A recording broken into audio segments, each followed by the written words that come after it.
This now brings the buyer and puts them in a gray area. It puts them in a shameful area because now some buyers are going to feel a certain way if they can't afford to have a buyer's agent. And this is where the listing side now has to do more work. All right, guys, let's go ahead and talk about some of the hottest news that's out right now. And that is the National Association of Realtors lawsuit and settlement. All right. How is this going to affect buyers? Buyers, you need to know this stuff right now. So let's go ahead and break down all the basic skinny stuff. We're not going to go too deep into detail, but let me just explain to you all how this is going to affect buyers. So buyers, you have to understand this. Number one, there's two agents in a transaction. Okay? You have the agent that represents the seller. That's known as the listing agent. Okay.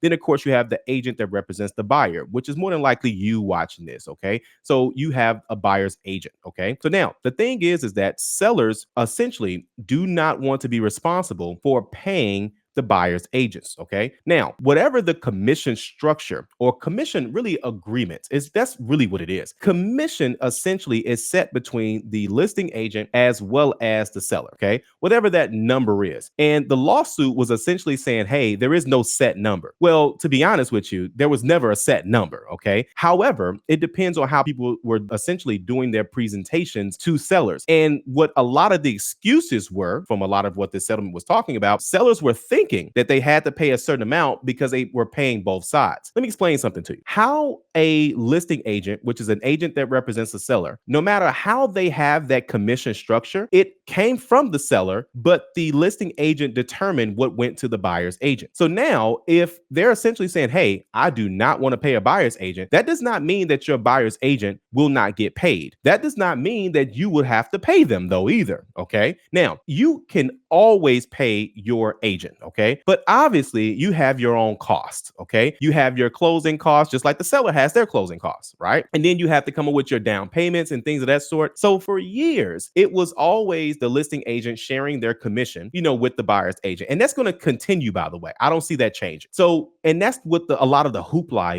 is that they're getting a lot of buyers afraid that they're going to have to pay their real estate agents. Now, I'm not saying that you will not have to pay your real estate agent. Hope you guys are getting this clearly. This just means that in some cases, it really depends on the house itself, to be totally honest with you. The reason that they were trying to essentially put this entire settlement and lawsuit together, in my own personal opinion, is now going to make the situation worse. Because now you literally can have two houses for sale right next door to each other. One has a certain amount of commission that the listing agent is going to obviously share with the buyer's agent, and assuming that they will. Right. But assuming that they don't, or that the amount is very low, that is going to play a role, not necessarily in the house itself, but now they're saying essentially they don't want that percentage to be on the house. So which means they're going to have to find out. This is how real estate agents eat. So it's only fair that they say, hey, how much am I getting paid for this? Right. So they're still going to ask that question. And it's actually going to slow the deal down a little bit, too, because some agents, not all, but some agents will only show houses based on that. And I'm not against it. I'm not for it. What I am saying is that you have to understand that there may be a chance that you may have to pay your buyer's agent. Okay. Now, some people say, well, if that's the case, won't that throw off a lot of things? Yeah. Because one, buyers are supposed to move around a lot of money, and real estate agents get paid thousands of dollars. So again, you now have to have a separate situation or separate finances put to the side just to pay your buyer's agent, unless your lender doesn't care about you moving money around. Okay. Here's the thing. Do not panic. Most people are talking about is not going to happen. What's more than likely going to happen, the worst case scenario, is that I don't even think the worst case scenario, it would hopefully doesn't come down to you paying your real estate agent, but essentially it's just the commission rates are going to come down, and they're still going to split that money, because at the end of the day, most sellers are going to have a listing agent, okay, unless you're dealing with a for sale by owner. And for sale by owners are a very small percentage of the marketplace, okay?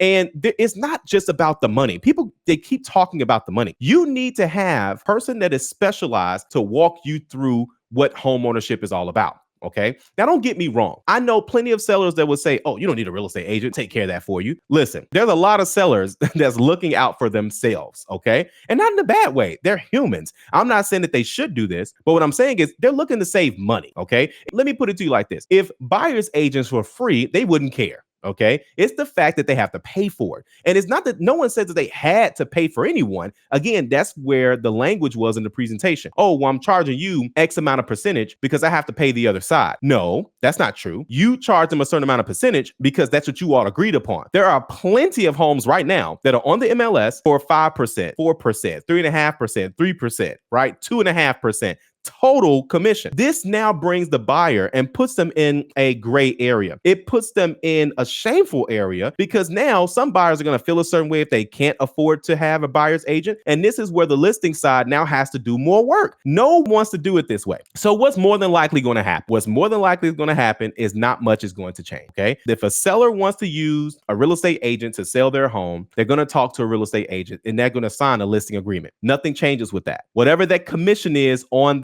what their agreement is, nothing's going to change with that, right? It's going to be whatever they agree upon, 6%, 5%, 4%, 3%, whatever that number is. And then that listing agent is going to do what they naturally normally do and split whatever they feel. Because remember, let's be clear. The sellers don't decide what the buyer's agents get. The listing agent decides what the buyer agent gets. I want to be clear on this. So they're the ones that say, hey, listen, they don't necessarily go into detail with buyer's agents. They just say, hey, this is what you're getting paid for this deal. It's been like that for years. Okay. And so, but again, the issue that they were trying to essentially stop is going to make it worse because now some buyers or say, hey, do I need a real estate agent? And then we have to say to ourselves, right? We already have people making the most expensive purchase that many of them have ever had in their lives. And now they're not going to have any guidance, right? This isn't like buying a car per se. Now, don't get me wrong. You can look what is on a car. A brand new car is going to have all the specs and everything online, right? Just like a house would have these things online. However, the difference is that on the flip side, sellers don't want people wasting their time. This is not an amusement park.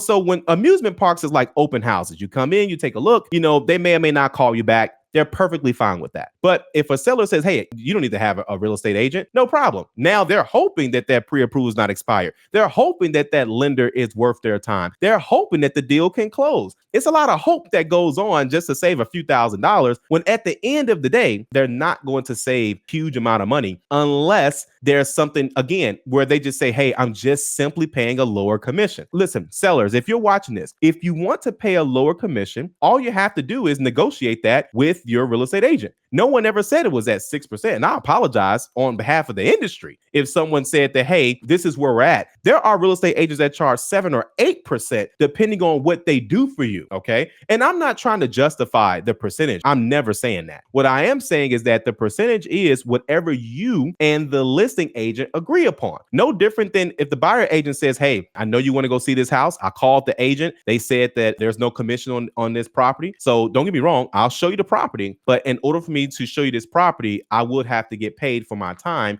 once the deal closes. Now the buyer has to come up with that. I'm not saying that that's a seller's fault. What I am saying is that the lending ramifications are going to have to change, right? The interest rates are already higher for a lot of these buyers. We don't need to make it more difficult for the buyers is the short version. So a lot of the weight of all of this, people think it's going to fall on the sellers. It's really going to fall on the listing agent because now it's going to be the listing agent's job to essentially do what they've been doing, fighting for both sides, even though that other side is not here yet. Right. But they know because most deals, over 70% of deals, at least 70 to 80% of deals are closed by non-dual agency. Dual agency is when you have one agent representing both sides. And again, most deals are essentially where a buyer's agent is going to bring in a buyer, even though, yes, the house is on the MLS. But it's like, hey, I'm showing this property. I made sure that we brought a qualified buyer. Here's their offer. But if you have a listing agent doing the buyer's agent work, they're going to charge you more because they're doing more, right? They're not just sitting back. Everyone always thinks, and some people may have had that experience before, where they had a real estate agent that just sat back, did nothing, didn't make any phone calls, didn't make any moves, didn't do anything. Right. And that's how some people feel. And don't get me wrong, I'm sure that there's some agents that have done that. Now, again, I'm sorry that happened. But at the same time, most transactions, you need both parties to figure out exactly what needs to happen in order to get this deal to the closing table. And there's a lot of back end things that go. And I'm not going to try to create, the value of that. Just ask yourself, would you rather have someone representing you or would you rather have no representation at all? Do you want your friends just to tell you, what they think? Do you want your parents to just walk you through how they bought a home 40 years ago? And so again, everything changes. Negotiations, things of that sort. All of this plays a role. So here, don't let this stuff confuse you. Still look for a buyer's agent. The buyer's agent will figure out all that other fun stuff that's about to happen, okay? But at the end of the day, our job is not to put additional money on you. We are not. Buyer's agents have no intention on trying to get paid directly from buyers. That's an added cost. That's an additional stress. Our job is to work something out with the listing agent that's representing the seller and say, hey, what are we working with? Okay, great. You have this work for you. Great. All right, cool. Let's keep moving. Right. But that's all that's going to change is that sellers have now been reminded, essentially reminded that, hey, they don't have to pay 6%. And I apologize again if someone said this is what you have to pay for this reason. No, you pay this amount based on what you all agree upon, whatever that number is, because there was never a set 6%. It's an average, just like the average cost of gas or the average cost of going to the movies or something like that. And every area is different. Like areas where homes cost more, like California, New York, Florida, DC, certain parts of Texas, I get it. They're like, I'm not paying 6%. This is X amount of dollars. Well, you got to pay 6% because this is how I pay. This is how the other side, gets paid too. And if the conversation keeps going like that, that's what led to the lawsuit and settlement, in my personal opinion. Because on the other side of things, again, that agent, it's not that agent's not doing more than the agent. If the agent that's representing the seller also brought in the buyer, it will be great. But not everybody in their client base is going to be looking to purchase that specific property. When it's on the MLS, the world sees it and the world comes to it. And because of that, they already have their representation, right? At the end of the day, we know that sellers have the inventory, but nothing is going to move and shake without the buyers, right? And I'm not saying that one part is more important than the others, but what I am saying is let's not put additional stress on the buyers, because at the end of the day, we're just stuck with a house we need to sell if we don't have a buyer that can't close a deal, that's not comfortable, that is not in the best financial position to pay a $5,000 commission, a $3,000 commission, or $10,000 commission, whatever that number is. Okay. So again, that's my take on it. Buyers, just relax. You'll be fine for the most part. Okay. Now, again, in some of those higher end areas, who knows what that's going to end up being. But again, I think the worst case scenario on that side is just going to be a lower commission, So for the buyer's agents and things of that sort. But again, most buyers, just talk to the buyer's agents about, how you feel about it and then go from there. But at the end of the day, a real professional real estate agent would not be saying, hey, I'm not going to show you this house because of XYZ. No, at the end of the day, we want you to get the house that you want. But of course, we got to get paid for our time, and we'll handle all that on the back end. If you have a real estate agent that's like, no, out of your 10 properties, we're only going to go see these 4 because these are the only ones going to pay me, then you most definitely need to have a conversation with them and find out why that is. Then just see, is it really them, or they maybe not like the percentages and things of that sort. Most real estate agents are going to be, understandable and reasonable. Okay. And keep in mind, if you don't like the way things are going, you can always change your real estate agent as well too. Okay. So again, just want to remind you, relax, don't trip. It's most definitely going to be smooth for the most part. At the end of the day, the seller wants to sell the home. At the end of the day, the listing agent is not going to lose a buyer or a buyer's agent situation simply because they can't agree on commission. Okay. I'm sure that's going to happen for some deals, but trust me, for the most part, they'll figure it out because they always do. All right. So if you like this video, you're most definitely going to love the next one, and we'll see you there.